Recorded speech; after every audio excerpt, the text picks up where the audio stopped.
दोस्तों ये कहानी उस समय की है जब हर जगह पर जंग छिड़ी हुई थी। इसी दौरान हम एक स्कूल में रहने वाली 7 लड़कियों को देखते हैं जो कि वहाँ पर बिल्कुल अकेली रहती थी। लेकिन इन लड़कियों की जिंदगी तब बदल जाती है जब उनमें से एक लड़की वहाँ पर एक आदमी को ले आती है। तो कहानी शुरू होती है और हमें 1861 का टाइम दिखाया जाता है। हम वर्जीनिया शहर को देखते हैं जहाँ पर इस समय सिविल वॉर चल रहा था। वहीं पर हम एक गर्ल्स स्कूल को देखते हैं जिसे मिस चमन चुस्की नाम की एक टीचर चलाती थी। हम देखते हैं कि 1864 तक सिविल वॉर चलने के कारण स्कूल के सभी स्टूडेंट्स और टीचर स्कूल से अपने घर जा चुके थे। लेकिन वहीं मिस चमन चुस्की और एक और टीचर मिस झपट्टा 5 लड़कियों के साथ अभी भी उस स्कूल में ही रह रही थी। इसके बाद हम गंजेड़ी नाम की एक लड़की को देखते हैं जो कि जंगल में सभी के डिनर के लिए मशरूम तोड़ने आई थी। लेकिन जब वो मशरूम तोड़ रही होती है तभी अचानक उसकी नजर एक आदमी पर पड़ती है जो कि घायल होकर एक पेड़ के नीचे बैठा हुआ था। अब उसको देखकर गंजेड़ी की फटकर 464 हो जाती है क्योंकि वो दुश्मन सेना से था। तभी वो आदमी बताता है कि मेरा नाम दगड़ू दलाल है और दुश्मन सेना ने मेरी दबाकर मारी है जिस वजह से मैं उनसे बचकर यहाँ पर छुपा हुआ हूँ। अब गंजेड़ी को दगड़ू दलाल की हालत देखकर उस पर तरस आ जाता है जिस वजह से वो उसे अपने साथ ले जाती है। लेकिन फिर स्कूल के पास आते ही दगड़ू दलाल बेहोश हो जाता है। अब उसे देखते ही स्कूल की सभी लड़कियां और टीचर वहाँ पर आ जाती हैं और उसे घेर कर खड़ी हो जाती हैं। अब उस आदमी को देखकर मिस चमन चुस्की गंजेड़ी को कहती है कि मैंने तो तुमको मशरूम लाने को भेजा था, तुम ये क्या उठा लाई। जिस पर गंजेड़ी कहती है कि ये वहाँ पर घायल पड़ा था इसलिए मैं इसकी मदद करने के लिए इसे अपने साथ ले आई। अब उस आदमी को देखकर सभी लड़कियां सोचने लगती हैं कि क्या इस आदमी की मदद करना ठीक होगा भी या नहीं, क्योंकि इस स्कूल में सभी लड़कियां रहती हैं और अगर एक बार भी इस आदमी का काला नाक जाग गया तो ये कुत्ते की तरह हमारे बिलों में जाने के लिए तड़पने लग जाएगा। लेकिन अब वो इस आदमी को मरने के लिए ऐसे छोड़ भी नहीं सकती थी, इसलिए वो सभी उसे उठाकर अंदर ले आती हैं। वो उसे ऊपर एक रूम में ले जाती हैं जहाँ पर मिस चमन चुस्की दगड़ू दलाल के घावों पर टाके लगाकर उस पर पट्टी कर देती हैं। इसके बाद वो उसे रूम में लॉक करके बाहर आती है और सभी स्टूडेंट से कहती है कि जब तक ये आदमी ठीक नहीं हो जाता हम इसकी सेवा करेंगे और फिर इसके ठीक होने के बाद हम इसे अपनी सेना के हवाले कर देंगे। लेकिन तब तक तुम छिनालों में से कोई भी इस आदमी के पास नहीं जाएगा। अब उसकी बात सुनकर सभी लड़कियां वहाँ से चली जाती हैं। लेकिन उनके जाते ही मिस चमन चुस्की चुपके से दगड़ू दलाल के कमरे में जाती हैं और उसकी पैंट उतारकर उसके घावों को साफ करने लगती है। अब दगड़ू दलाल का काला घोड़ा देखकर मिस चमन चुस्की गर्म होने लगती है, लेकिन फिर जैसे तैसे करके वो अपने आप को संभालती है। यहाँ पर चमन चुस्की को उसके घोड़े की सवारी करने का मन तो था, लेकिन फिर वो सोचती है कि छोड़ो यार, किसी की बेहोशी का फायदा नहीं उठाना चाहिए। तभी वहाँ से जाते वक्त मिस चमन चुस्की की नजर बाहर पड़ती है जहाँ पर एक सेना की टुकड़ी शहर पर गश्त लगाने आई हुई थी। तभी मिस चमन चुस्की उन सिपाहियों से मिलने गेट पर जाती है। अब उसे देखकर अंदर सभी लड़कियां घबरा रही होती हैं कि कहीं ये भुसड़ी वाली दगड़ू दलाल के बारे में इन्हें बता ना दे, पर मिस चमन चुस्की उसके बारे में उनको नहीं बताती और वापस स्कूल के अंदर आ जाती है। इसके बाद हम देखते हैं कि क्योंकि दगड़ू दलाल दिखने में हट्टा कट्टा मुस्टंडा था और उसका काला घोड़ा भी काफी बड़ा था, इसलिए उसके घोड़े को देखने के लिए रोज एक एक करके सभी लड़कियां चुपके से उसके रूम में आया करती थी।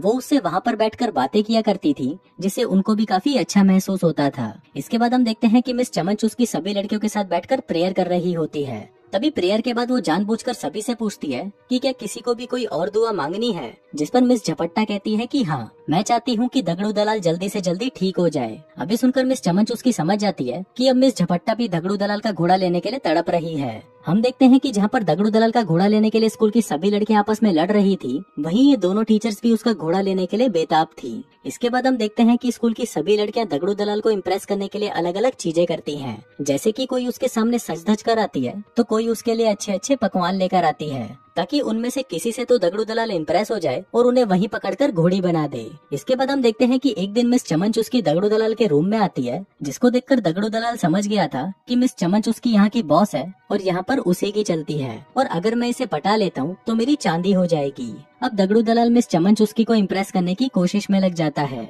उधर चमन चुस्की उससे बजवाने के लिए तैयार होने ही वाली थी कि तभी वो अपने आप को संभाल लेती है। इसी दौरान वहाँ पर फड़फड़ाती बिल्ली नाम की एक लड़की आती है और मिस चमन चुस्की से कहती है कि क्या मैं आपकी कोई हेल्प कर सकती हूँ, जिस पर मिस चमन चुस्की उसे कहती है कि बड़ी की चली जाए यहाँ से, मुझे पता है कि तू यहाँ पर क्या करने आई है। फिर इसके कुछ देर बाद मिस झपट्टा भी दगड़ू दलाल के रूम में आती है जहाँ पर वो हरामी उस पर भी ट्राई मारने लग जाता है। वो उससे गंदी गंदी अश्लील बातें करने लगता है और उसका ये प्लान कामयाब भी हो जाता है क्योंकि अब मिस झपट्टा की बिल्ली गीली हो चुकी थी और वो दगड़ू दलाल के साथ दबा दबा कर मजदूरी करना चाहती थी।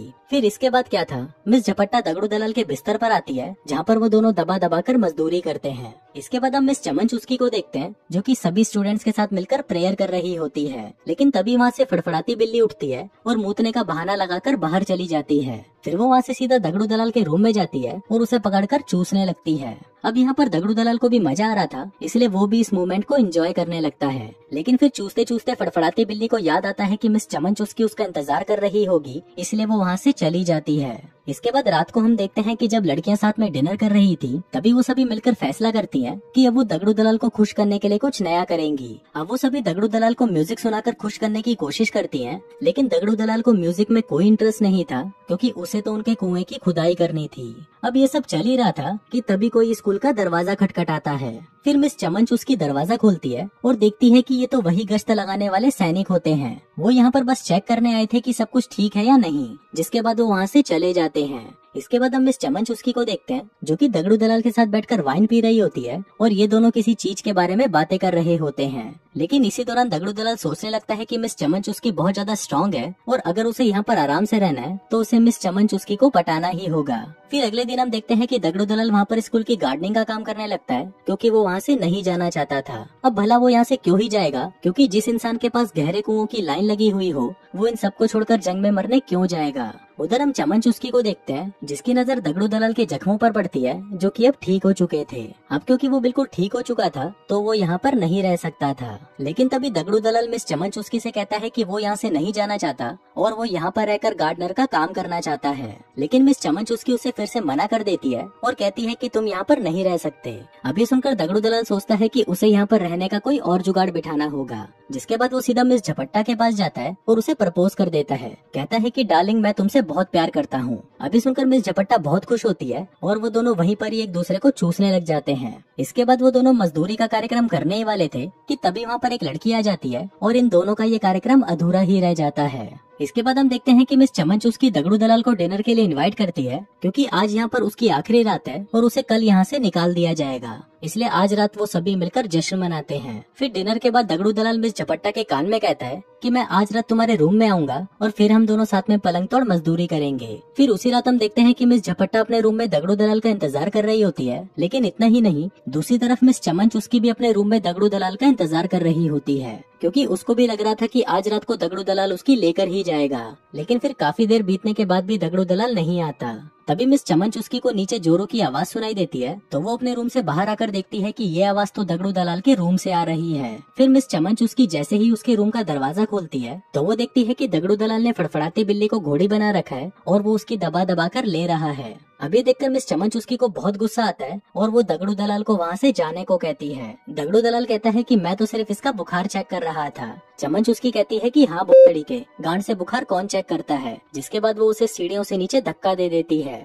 अब दगड़ू दलाल ऊपर से इतना तेज नीचे आकर गिरता है कि उसकी टांग पूरी तरह टूट जाती है। अभी देखकर मिस झपट्टा और मिस चमनचुस्की उसको जल्दी से उठाकर वापस रूम में ले जाती हैं। अब यहाँ पर चमनचुस्की कहती है कि मैं कोई सर्जन नहीं हूँ जो उसकी टूटी टांग को जोड़ दूं, इसलिए अगर हमें इसकी जान बचानी है तो हमें इसकी टांग काटनी पड़ेगी। अब उनको ये फैसला जल्दी से जल्दी लेना था, क्योंकि दगड़ू दलाल का खून तेजी से बह रहा था। फिर हम देखते हैं कि और कोई रास्ता ना होने की वजह से उनको दगड़ू दलाल की टांग काटनी ही पड़ती है। फिर अगली सुबह जब दगड़ू दलाल की आँख खुलती है तो अपनी कटी टांग को देखकर उसकी फटकर 464 हो जाती है। अब वो चमनचुस्की को देखकर उस पर बहुत गुस्सा करता है और उसे कहता है कि बुछड़ी की तूने ये सब जानबूझकर किया, क्योंकि रात को मैं तुझे बजाने जो नहीं आया। अब क्योंकि दगड़ू दलाल गुस्से में पागल हो चुका था, इसलिए चमनचुस्की उसको रूम में बंद करके नीचे आ जाती है। फिर कुछ देर बाद हम देखते हैं कि तड़पती बिल्ली चुपके से दगड़ू दलाल के रूम में आती है और उससे पूछती है कि मेरे बाबू ने थाना थाया। अभी सुनकर दगड़ू दलाल गुस्से में बावली गांड हो जाता है और उसके बाल पकड़कर कहता है कि बछड़ी की मैं तुझे जान से मार दूंगा, क्योंकि तेरी वजह से ही हुआ है ये सब। अभी देखकर तड़पती बिल्ली बहुत डर जाती है और नीचे आकर मिस चमनचुस्की से कहती है कि अब हम लोग यहाँ पर सेफ नहीं है, इसलिए अब हमें दगड़ू दलाल को आर्मी के हवाले करना ही होगा।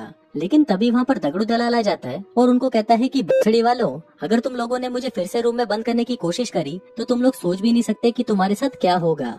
अभी सुनते ही मिस चमनचुस्की तड़पती बिल्ली से कहती है कि तुम जल्दी से जाकर गेट पर नीला कपड़ा बांध दो, ताकि आर्मी वालों को पता चल जाए कि हम लोग मुसीबत में हैं। अब तड़पती बिल्ली जल्दी से जाकर गेट पर नीला कपड़ा बांध रही होती है कि तभी दगड़ू दलाल उसे देख लेता है, जिसके बाद वो सभी लड़कियों को गन पॉइंट पर ले लेता है। वो कहता है कि अगर तुमने फिर से ऐसा कुछ भी किया तो मैं तुम सभी को मार डालूंगा। जिसके बाद वो गुस्से में अपने रूम में चला जाता है। अब यहाँ मिस झपट्टा को लगता है कि शायद दगड़ू दलाल को मजदूरी की जरूरत है, इसलिए वो ऐसा कर रहा है। तो वो उसे चरम सुख देने के लिए उसके रूम में जाती है और उसके रूम को अंदर से लॉक कर देती है। उधर मिस चमन उसकी उसे मना करती है और कहती है कि साली छिनाल ऐसा कुछ मत कर। लेकिन मिस झपट्टा की ठरक अब चरम सीमा पर पहुंची हुई थी, इसलिए वो दगड़ू दलाल के पास जाकर उससे लिपट जाती है। उधर दगड़ू दलाल को भी मजा आने लगा था, इसलिए वो भी उसके साथ दबा दबा कर मजदूरी करता है।